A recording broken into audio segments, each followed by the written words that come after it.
A continuación vamos a dar inicio al bloque de fibrilación auricular, cuyo coordinador va a ser el doctor Eliodoro Rodríguez, bien conocido por todos ustedes. Eliodoro es un excelente electrofisiólogo de Caracas, que practica en Caracas, aunque es de la Universidad de Carabobo, y debo reconocérselo, no vaya a ser que se moleste. Es un excelente profesor y mejor líder y amigo de todos dentro de la Sociedad de Cardiología, y es actualmente el presidente electo de la Sociedad Venezolana de Cardiología, y va a continuación a coordinar este excelente bloque. Eliodoro. Muchas gracias, José Miguel, por la presentación, y quiero reiterar mi complacencia de poder participar en este importante evento, el último que hemos denominado en la Sociedad Venezolana de Cardiología, el último evento, pero no menos importante del año, resumiendo todos estos trabajos. En el bloque vamos a tratar un tema muy importante, como es el tema de la fibrilación auricular. Y contamos con un excelente panel que nos va a presentar los trabajos más destacados de fibrilación auricular presentados en el ACC, en el Congreso Europeo y en el American Heart durante el año 2020.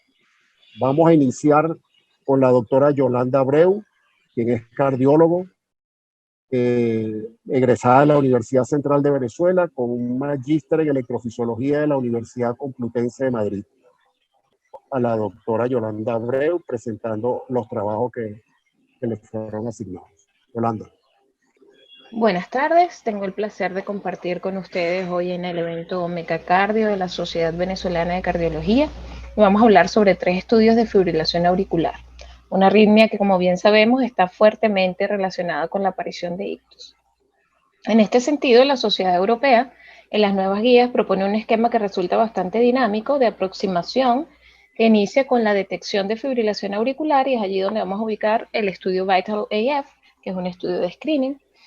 Y, por supuesto, al confirmar la arritmia, el paso siguiente en aras de la prevención del ictus es la anticoagulación, y allí vamos a andar un poco con el IMPACT AFib y el ELDERCARE AF. En estos estudios están enfocados en una población de alto riesgo, y los 3 comparten similares características. Son pacientes ancianos, mayores de 75 años, con score de riesgo embólico alto y score de sangrado también alto. Vamos a iniciar con el ELDERCARE, que es un estudio presentado por Okumura también en sesiones europeas, y es un estudio de intervención con edoxaban en mínimas dosis. Ellos estaban buscando demostrar la reducción de los eventos cerebrovasculares o de ictus y de embolismo sistémico en los pacientes dando un cuarto de la dosis. Y bueno, esto lo vamos a detallar un poco más adelante. Para probar sus puntos primarios de eficacia, como la reducción de ictus y de embolismo sistémico, y de seguridad, como el sangrado mayor, tomaron una población de 984 ancianos que no podían anticoagularse de manera convencional por disfunción renal, por bajo peso, por sangrado y otras razones, y las aleatorizaron a 15 miligramos de edoxaban frente a placebo. Lo remarcable es que 31% de la población de cada brazo no terminó el estudio. Algunos simplemente abandonaron, pero es que el 14% de estos pacientes murió durante la realización del mismo. Esto nos da una idea de la fragilidad de esta población, una población muy frágil, muy anciana, con alto riesgo embólico y alto riesgo de sangrado. Para el punto de eficacia, lograron demostrar una reducción de ictus y de embolismo sistémico en el brazo de intervención en un 66% con significancia estadística, pero no lograron demostrar una reducción de mortalidad general. Para el punto de seguridad, registraron el doble de eventos de sangrado gastrointestinal, pero sin embargo la diferencia no resultó estadísticamente significativa en cuanto a sangrado mayor, y probablemente se deba a fallos en el poder estadístico del estudio. Como conclusión, la mínima dosis de edoxaban fue eficaz para prevención de ictus, pero hay que tener mucho cuidado con el sangrado gastrointestinal. Surgen algunas dudas sobre la extensión de los resultados al resto de la población, ya que hay diferencias muy marcadas en cuanto a metabolismo hepático, índice de masa corporal en la población estudiada y el resto de la población occidental. Sin embargo, el uso de una alternativa que puede ser bastante viable y muy útil en este grupo de pacientes. El segundo estudio que les vamos a presentar hoy es el IMPACT AFib. Es un estudio que fue presentado por Shampoo Corney en las sesiones europeas. Y bueno, es un análisis de intervención educativa vía email a médicos y pacientes de centros de atención primaria para favorecer el inicio de anticoagulación en pacientes de riesgo. Pero lo más interesante de este estudio es la recolección de la data, ya que utilizaron información de un conjunto de compañías de seguros que fueron brindando los datos de estudio a través del sistema Sentinel y el brazo Catalyst de la FDA, que reúne información sobre seguridad de las prácticas clínicas. Por lo tanto, esto constituye data del mundo real y su recolección en el mundo real. Ellos lo que hicieron fue suministrar la información de 98.000 pacientes que estaban en riesgo embólico y que tenían fibrilación auricular. Y bueno, ellos después de hacer la exclusión de los ya anticoagulados o de los que no podían anticoagularse, quedaron con una población de 46.000 pacientes, bastante ancianos, mayores de 75 años en su mayoría. Para cubrir el endpoint primario educativo, en el brazo de intervención, tanto a médicos como a pacientes, se les envió una serie de emails que contenían información educativa, buscando motivar la interacción médico-paciente y el inicio de la anticoagulación. Sin embargo, los autores comentan que quizás pudo haber sido una falla, que el contenido de la información o del mensaje educativo estaba más enfocado en riesgo que en prevención. El impacto clínico de la intervención educativa no fue estadísticamente significativo. Vemos que en ambos grupos la indicación de anticoagulación al año fue de apenas 10%. Y adicionalmente, parece que enviar un solo email no es suficiente y se diluye el interés en el tiempo. Pero, ¿qué aprendimos de este estudio? Bueno, aprendimos que la educación, tanto de médicos de atención primaria como de pacientes, es imprescindible, pero debe ser humana y periódica. Sistemas como el Sentinel proveen gran cantidad de información del mundo real y de cómo funcionan los sistemas de atención médica masiva. Y pues yo considero que deberían ser mucho más utilizados en el futuro para que tengamos resultados mucho más ajustados a la realidad. Y ya para finalizar, el último estudio que les presentaré es el VITAL-AF, que es un estudio de screening presentado por Lubitz en las sesiones del American Heart de este año. Este estudio tuvo 3 objetivos. El principal fue un objetivo diagnóstico mediante el uso del dispositivo móvil Cardia LifeCore, que suministra de manera digital un electrocardiograma de una derivación. Y el segundo objetivo era evaluar el impacto del screening con este dispositivo en la indicación de anticoagulación oral. Y el tercero, si esto tenía o no influencia en la tasa de ictus y de sangrado. El diseño fue aleatorizado por grupos con 30.000 pacientes en 16 centros de atención primaria que estaban a cargo del Mass General Hospital y fueron aleatorizados a un screening habitual con palpación de pulso a discreción del médico tratante y el grupo de intervención en el que cada centro recibiría un dispositivo Cardia y para el registro de los electrocardiogramas en las visitas de sus pacientes, encontrando un 91% de adherencia que sugiere que el método goza de aceptación general, es fácil, es rápido. Y bueno, posteriormente estos electros obtenidos se registraban en una base de datos para que fueran revisados por cardiólogos.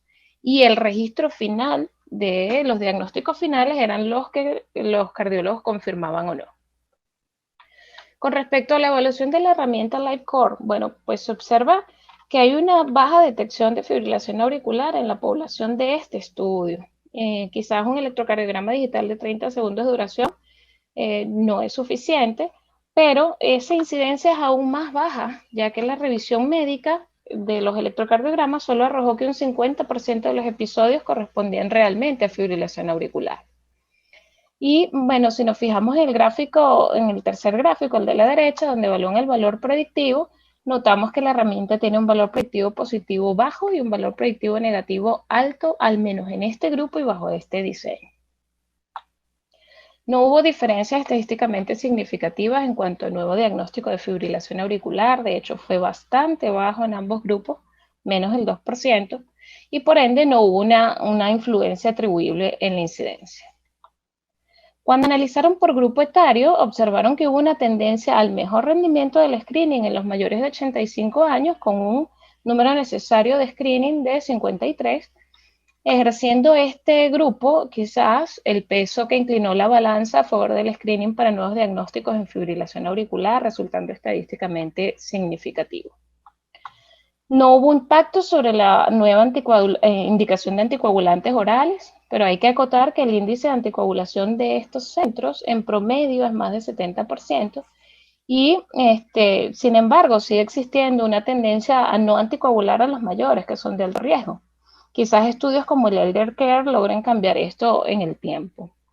Estos centros tuvieron una proporción de pacientes anticoagulados más alta de lo usual en la práctica de atención primaria, y por eso es importante hacer extensiva la educación al respecto. Como mensaje sobre screening, bueno, pues tener en cuenta que aplicar herramientas diagnósticas debe ser costo efectivo y debe generar seguridad. Además, el screening con AliveCor parece ser más redituable en pacientes mayores de 85 años, pero se esperan más estudios para establecer protocolos precisos y dirigidos, ya que las guías de práctica clínica son contradictorias o no muy claras en este respecto. Para finalizar, quisiera dejarles unos mensajes importantes en cuanto a la arritmia con mayor prevalencia del mundo. Tanto la carga de fibrilación auricular como el riesgo de ictus aumentan con la edad, y estos pacientes de mayor riesgo no están adecuadamente representados en los estudios. El Elder Care AF, el Impact AFib y el Vital AF fueron enfocados a establecer este perfil, aumentando el número de reclutados mayores de 75 años. Pero el mensaje más importante de todos es que detectar y anticoagular debe ser nuestra meta, y para lograrla debemos educar, monitorizar y motivar al paciente para prevenir complicaciones. Muchísimas gracias. Muchas gracias, doctora Abreu, por su extraordinaria presentación de estos muy importantes trabajos de la práctica clínica. A continuación, vamos a presentar al doctor Chamia Benchetrit, cardiólogo, electrofisiólogo, y es el coordinador de la sección de electrofisiología y estimulación cardíaca de la Sociedad Venezolana de Cardiología. Y nos presentará 3 trabajos de intervención temprana en fibrilación auricular para restituir el ritmo. Doctor Benchetrit.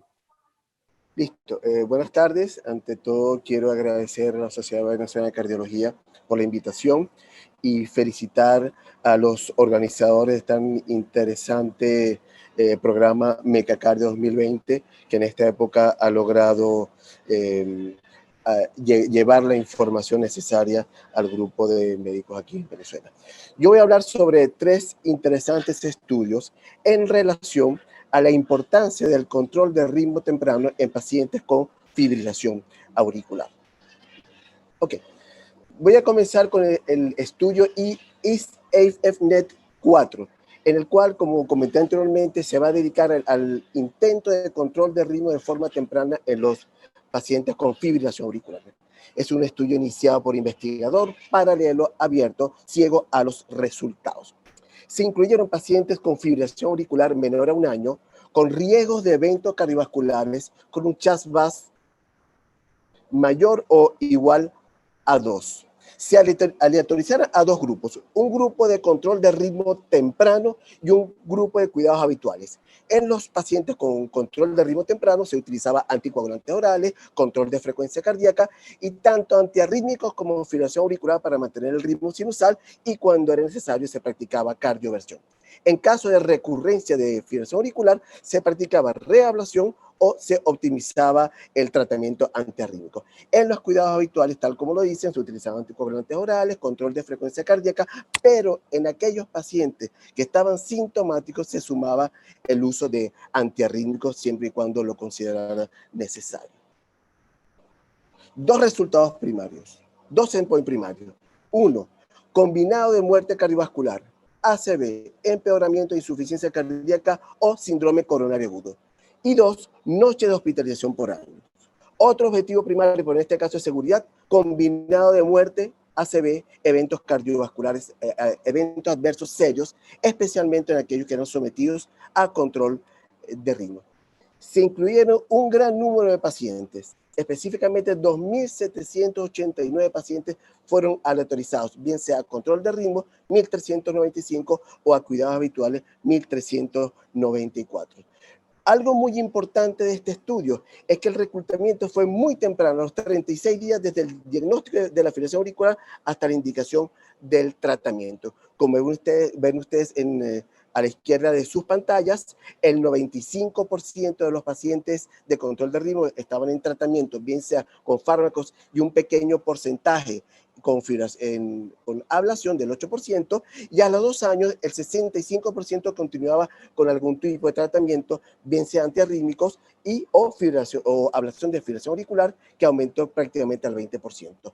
En el grupo de control de respuesta ventricular o control de frecuencia cardíaca, el 95.8% al inicio del estudio recibían fármacos para tal fin, un pequeño porcentaje recibía antiarrítmicos, y a los 2 años el 85% seguían con tratamientos similares, y aumentó un poco la cantidad de pacientes que recibían antiarrítmicos o inclusive ablación de venas pulmonares. Era un grupo muy representativo de la población general, eran pacientes mayores con edad media de 70 años, prácticamente 46% mujer, un CHAS-VAX elevado, era un grupo de alto riesgo, 38% con su primer episodio, 36% parasítico, 26% eran persistentes, una tercera parte de los pacientes asintomáticos, un tercio de los pacientes con insuficiencia cardíaca estable. Algo muy importante, el 90% de los pacientes estaban con anticoagulación oral. ¿Qué ocurrió?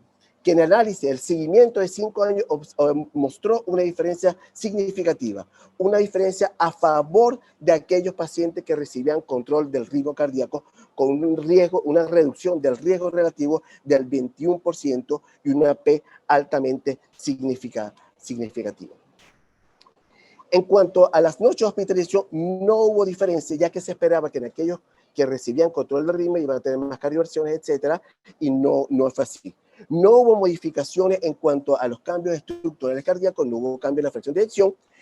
Si ustedes observan aquí, el 82% de los pacientes que recibieron control de ritmo temprano seguían el ritmo sinusal, y solo el 60% de aquellos que utilizaron cuidados habituales. Y si ustedes ven aquí dos datos importantes, que independientemente del tratamiento que utilizaron, el 75% se encontraban asintomáticos. En cuanto a los efectos adversos, no hubo diferencia significativa en el total general, pero cuando vemos eventos adversos serios, sí hubo un incremento en aquellos que eran sometidos a control de ritmo, aunque no tiene una relevancia clínica. ¿Qué podemos concluir? Que la terapia de control de ritmo en forma temprana, después del diagnóstico de fibrilación auricular, reduce las complicaciones cardiovasculares sin aumentar el tiempo de hospitalización y sin preocupaciones de seguridad. A diferencia de trabajos previos, la ablación de venas pulmonares pudo haber influenciado en los resultados, recordando que era un grupo de alto riesgo. Y probablemente podríamos decir que el cuidado habitual podría ser un mal hábito. Continuando con dos estudios muy similares, el Early AF y el Stop AF. Ellos compararon ablación de forma temprana versus antiarrítmico. En este caso, el método de ablación que se utilizó fue la crioablación, que consiste en un balón que se coloca a nivel de los antrum de las venas pulmonares, que se insufla y produce congelamiento subcero, de manera que el enfriamiento es el que nos va a permitir desconectar la vena pulmonar de la aurícula izquierda. Empecemos con el Early AF. Es un estudio de intervención invasiva, agresiva, de forma temprana, realizado en Canadá, donde han participado algunos colegas conocidos. Es un estudio iniciado por investigador, abierto, aleatorizado, ciego a los resultados. Objetivo: comparar la crioablación con drogas antiarrítmicas para prevenir las recurrencias de taquiarritmias, lo cual se realizó mediante la colocación de un monitor de ritmo implantable que se conoce como Reveal, que ustedes ven acá, que se coloca a nivel prepectoral y nos va a permitir un continuo registro del electrocardiograma del paciente, e inclusive tiene algoritmos para diagnosticar fibrilación auricular. ¿Cuál fue el punto final primario? Primera recurrencia de cualquier taquiarritmia, fibrilación auricular, flúter auricular o taquicardia auricular que dure al menos 30 segundos entre los días 91 y 365 después del inicio del tratamiento. ¿Por qué se esperó un periodo de blanqueo? Porque se sabe que en los pacientes que son sometidos a ablación, en los primeros 3 meses puede haber recurrencia de la arritmia y eso no necesariamente va a ser un factor pronóstico. Y además, en los pacientes que recibían antiarrítmicos, estos primeros 3 meses permitían optimizar o modificar el tratamiento. ¿Cuáles fueron los puntos secundarios? Primera, recurrencia sintomática, igual fuera del periodo de blanqueo. Carga de arritmia, ¿cuál es el porcentaje de tiempo que el paciente está en fibrilación auricular? 2 grupos aleatorizados, se incluyeron 303 pacientes con FA sintomática, lo que se llama naïf, que no habían recibido tratamiento o unos pocos días de tratamiento. 154 se fueron hacia crioablación y 149 hacia tratamiento antiarrítmico. Había un control muy estricto desde diario, manual o cuando el paciente tuviese síntomas a través del Kerlin. No hubo diferencia. Este grupo, a diferencia del trabajo anterior, era un grupo relativamente joven con un CHAS-VAS mucho menor que el anterior. En conclusión, era un grupo relativamente sano, no habían cambios estructurales. ¿Qué ocurrió? Punto inicial.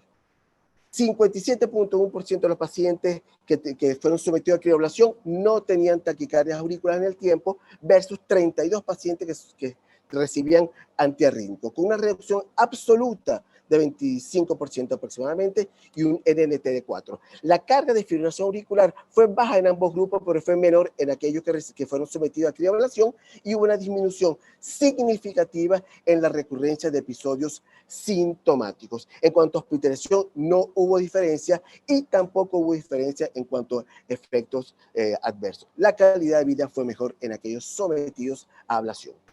Un segundo estudio STOP-AF muy similar al anterior, pero sin el control tan estricto, ya que ahí los pacientes no tenían un REVEAL.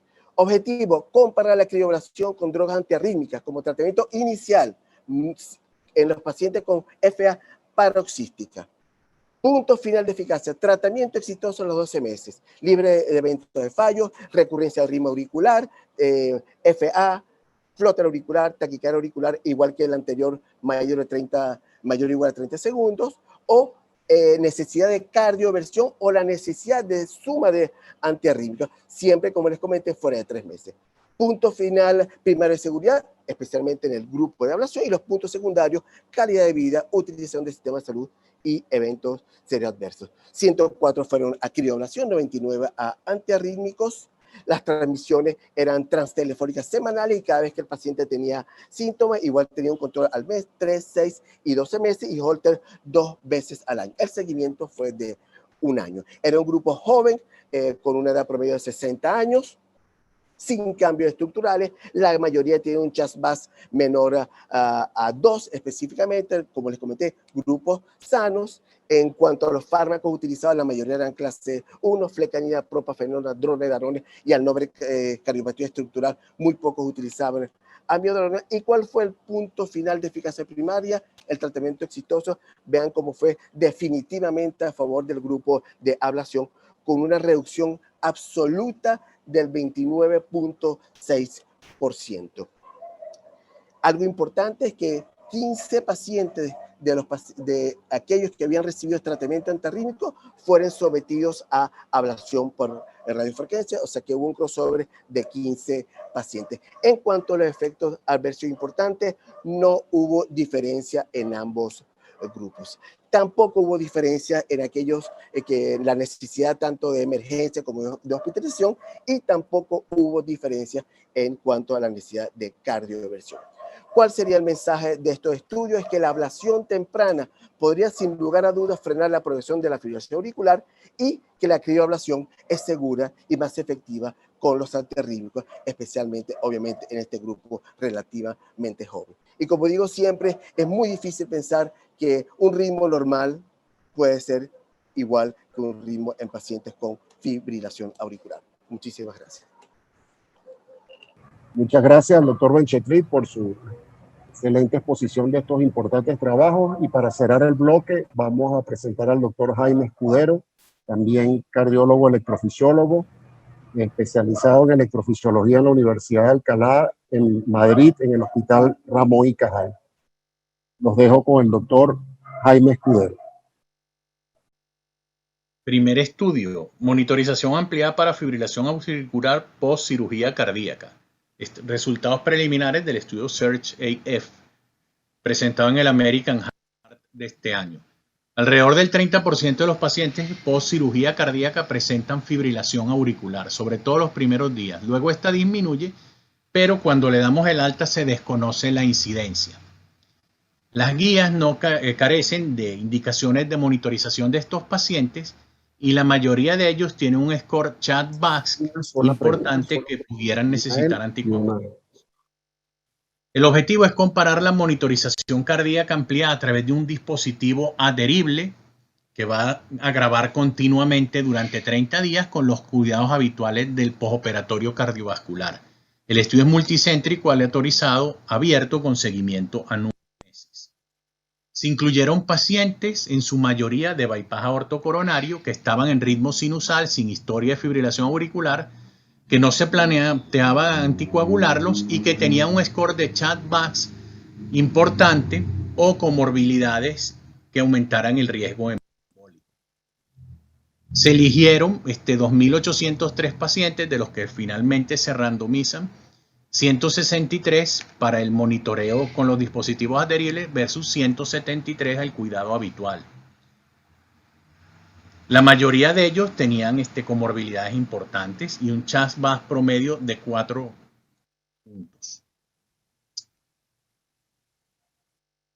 El resultado, después de la monitorización a 30 días con los dispositivos, arrojó que casi el 20% presentaban fibrilación auricular versus casi el 2% que se detectó con el cuidado habitual. O sea, como 10 veces más. Se anticoagularon los pacientes, no todos, bastante pocos en realidad entre los dos grupos, y se evidenciaron pocos eventos cardiovasculares durante el seguimiento de 9 meses. El grupo más beneficiado fue el que tenía un score de CHA2-VASc mayor de 4 y los mayores de 67 años. Concluyeron que la estrategia de monitorización ampliada durante el primer mes post cirugía cardíaca en pacientes con riesgo para ictus sin antecedente de fibrilación auricular aumenta unas 10 veces la posibilidad de diagnosticarla y por lo tanto tratarla. Los pacientes mayores de 67 años y con score mayor de 4 se benefician más. A pesar de que se aumentó el diagnóstico de fibrilación auricular, menos del 50% de los pacientes fueron anticoagulados y el seguimiento es muy corto para evaluar la incidencia de ictus y eventos cardiovasculares, pues solo fue de 9 meses. Segundo estudio pragmático de cribado de fibrilación auricular a nivel nacional para prevenir ictus. STOPS, presentado en el American Heart también de este año. La fibrilación auricular está ligada al 32% de los ictus. Habitualmente se diagnostica alrededor del evento. Si pudiéramos identificarla antes, prevendríamos la ocurrencia del ictus y también disminuir la mortalidad. El objetivo es el cribado de fibrilación auricular con un dispositivo de registro electrocardiográfico también adherible a la piel, como el que mostré anteriormente, para saber si se mejora la detección de fibrilación auricular comprobado con la práctica habitual. Y si esto influye en los eventos clínicos en un seguimiento a 3 años. No es un estudio tradicional, no hay centros ni reclutadores. Consiste en la población de una aseguradora que envía a sus afiliados una petición para participar en el estudio, en el cual se pondrá el dispositivo en 2 oportunidades durante 15 días. Este arrojará unos resultados que se enviarán al paciente y él decidirá si acude al médico o no para aplicar el tratamiento que él interprete. Se buscaron los pacientes de mayor riesgo embólico, que eran más de 300.000, pero menos del 1% aceptó participar en el estudio, finalmente randomizándose unos 2.500 pacientes y contrastándolos con una cohorte observacional del doble de estos, tratando de aleatorizar y mantener un score de CHA2-VASc de 3 puntos en ambos grupos. En ambos grupos había pacientes con bastante riesgo para ictus y eventos cardiovasculares. La detección del primer episodio de fibrilación auricular fue mayor significativamente en el grupo que tenía el dispositivo. Este arrojó 32% de diagnósticos versus 68% de la clínica. Recuerden que además del dispositivo se evaluaba con electro y holter a los pacientes según el criterio del tratante. Fueron anticoagulados alrededor de 45%, lo cual es muy bajo en ambos grupos. Para el objetivo primario combinado de muerte, ictus, infarto o embolismo, de la corte entera se vio que favorecía al grupo de monitorización ampliada, aún sin tener en cuenta el diagnóstico de fibrilación auricular. Si teníamos en cuenta el diagnóstico de fibrilación auricular, el beneficio era mayor. Y si comparábamos los métodos para diagnosticar la fibrilación auricular, definitivamente los que tuvieron el monitor presentando un 2,6 personas por 100, cada 100 pacientes al año, fue significativamente mayor que haciendo el diagnóstico clínico en ambos grupos. La búsqueda activa de fibrilación auricular se asocia con una mejoría significativa de los eventos clínicos en comparación con la práctica habitual. Es necesario que estos datos sean reproducibles para insistir en la búsqueda en los pacientes de alto riesgo asintomáticos. La prescripción de anticoagulantes es baja, menos del 50% también en este estudio.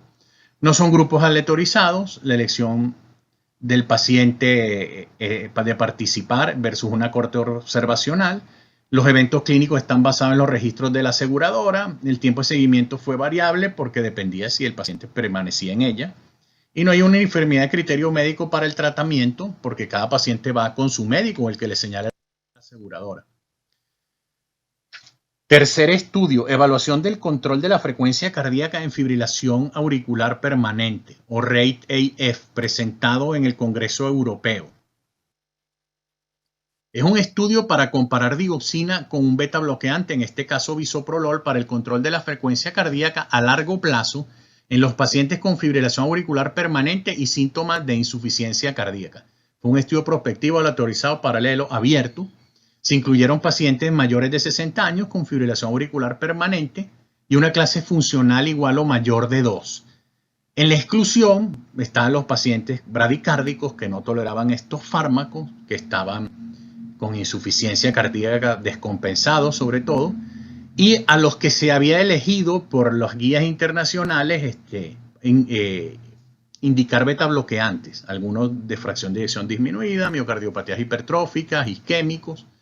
El objetivo primario era una encuesta de calidad de vida que tiene un componente físico que se iba a hacer a los 6 meses, y el objetivo secundario era la frecuencia cardíaca, los síntomas por la escala de la ERA y de la NIHA, el petio natriurético, calidad de vida y la fracción de eyección y los eventos adversos.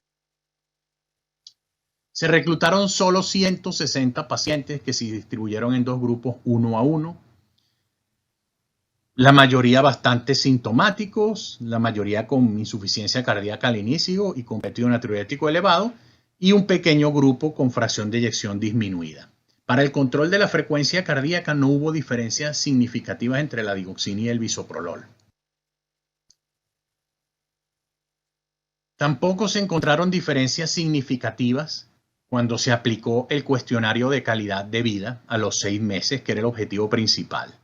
Sin embargo, en los objetivos secundarios, como fueron las clases funcional, tanto NIHA como ERA, y el petio natriurético, resultaron significativamente mejor en el grupo digoxina, y no hubo cambios en la contractilidad. De hecho, la fracción de eyección es normal en ambos grupos. Los eventos adversos se observaron más en el grupo de beta bloqueantes.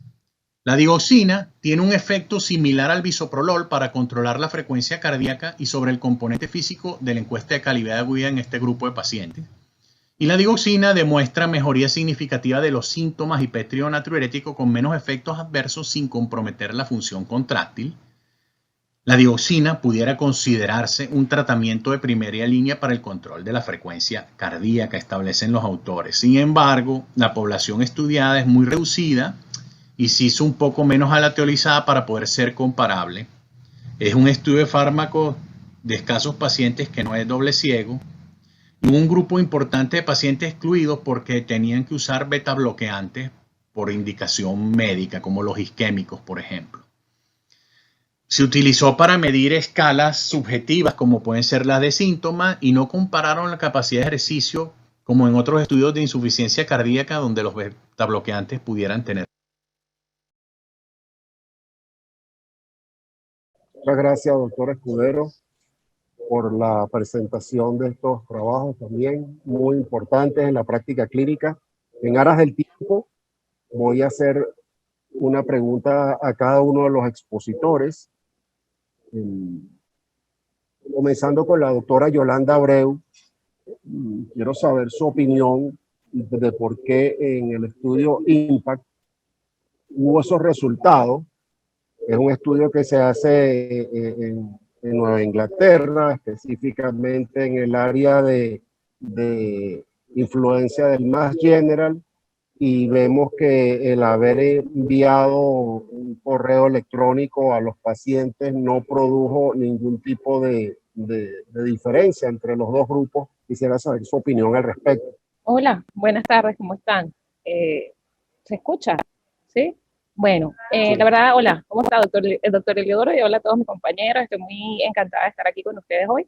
Y esa es una muy buena pregunta, porque a pesar de que el sistema, y cuando uno lee el diseño inicial del estudio, un diseño bastante ambicioso y un diseño que podría haber logrado muchísimo más, porque reunir esa cantidad de pacientes, por 98.000 al inicio, reunir esa cantidad de pacientes en las compañías de aseguradoras te da data de la vida real. ¿Y por qué no tuvimos resultados? Pues porque así funciona el mundo real.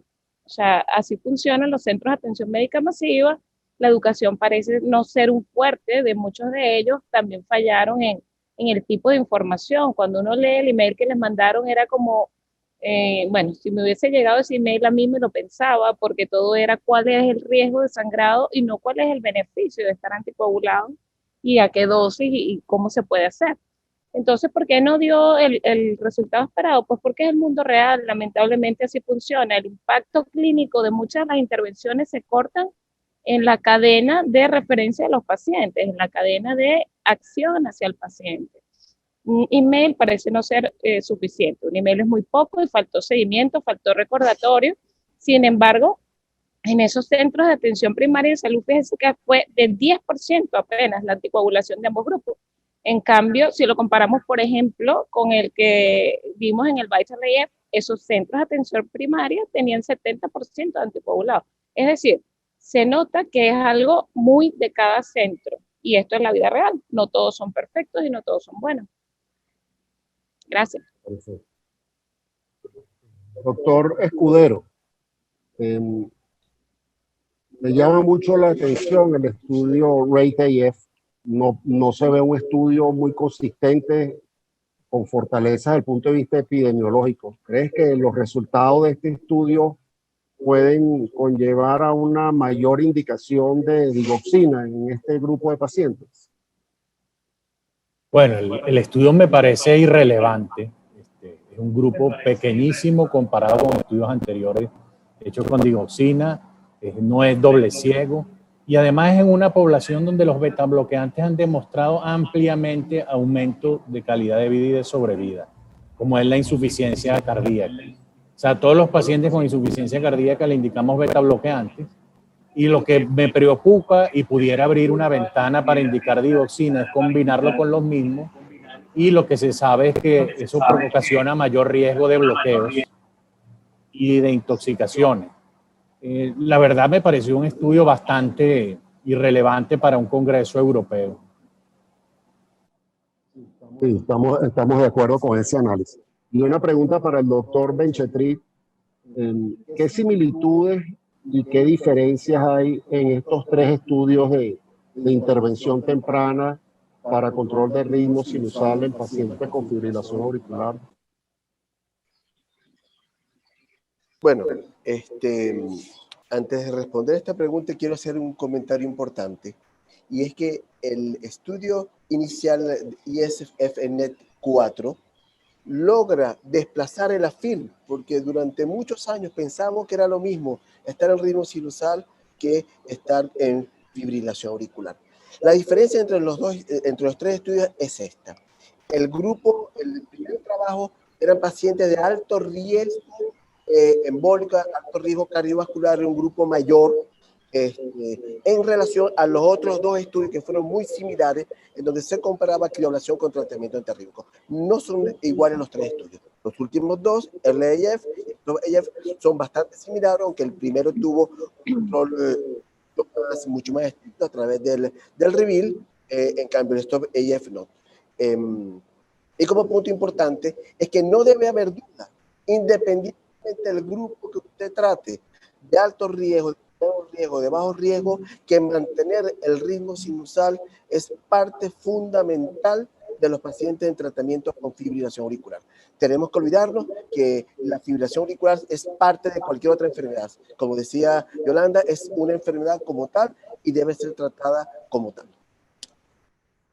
¿Y a qué paciente le indicarías la ablación sin duda? Resumiendo las preguntas de la audiencia, ¿a qué paciente no te cabe la menor duda de mandarlo a ablacionar? Bueno, allá lo que no hay absolutamente duda, que aquellos pacientes que han probado tratamiento antirrítmico y a pesar del tratamiento antirrítmico continúan con fibrilación auricular, deben ser sometidos a ablación por radiofrecuencia o criogenización, cualquiera de los métodos. Aquí no hay plan B. Usted dio tratamiento antirrítmico, no respondió, el paso subsiguiente y obligatorio es intentar hacer ablación por cualquiera de los métodos conocidos. En nuestro caso, en Venezuela, es radiofrecuencia. No debe haber duda. Lo contrario sería prácticamente fuera de lo científico. De acuerdo. Perdón, para aprovechar la pregunta que le hiciste al doctor Benchetrit, otra indicación importante que aparece ahora en esta guía como una parte novedosa es el paciente que hace taquicardiomiopatía por fibrilación auricular. Hoy en día es una indicación tipo 1 con un nivel de evidencia A para indicar ablación a estos pacientes. Un pequeño comentario sobre lo de Leodoro. Lo que hizo Leodoro es así. No es, en los pacientes con difusión sistólica, no es igual mantenerlos con ritmo sinusal mediante fármacos que mediante ablación. No es lo mismo. La indicación de esos pacientes es ablación de venas pulmonares. Pero con respecto a la cirugía cardíaca, el estudio te sugiere que hay que hacer algo con los pacientes postquirúrgicos, con todos. ¿Y qué hacer? Sí, el estudio es bastante concluyente, sobre todo los pacientes mayores de 67 años y que tenían un score de CHA2 igual a 4 o de 2 con alguna de las comorbilidades. O sea, ocurre mucha fibrilación auricular después de que le das de alta. Y hay que medirla y hay que anticoagular el paciente. Que lo que preocupó en estos estudios ¿pero qué harías? Cuando le das de alta, colocarle uno de estos monitores. Okay. Un holter no serviría de nada. No, para nada. De hecho, en el grupo de control habitual ponían holter. Recuerda que el holter son 24 horas y el monitor va a grabar 30 días continuos. Claro, por eso te digo. De acuerdo. Aquí, lo que preocupa de ambos trabajos que presenté es que a pesar de que diagnosticaron fibrilación auricular, el porcentaje de pacientes que anticoagularon fue muy bajo. Tanto en el trabajo multicéntrico, que era el postquirúrgico, como en el otro trabajo. Que el otro trabajo, bueno, la particularidad que tenía es que el que elegía si anticoagulaba o no era el médico personal del paciente, pues no había una guía específica, un lineamiento dentro del trabajo. Pero eso es la realidad. Okay. La realidad es que no anticoagulan a los pacientes. Dale.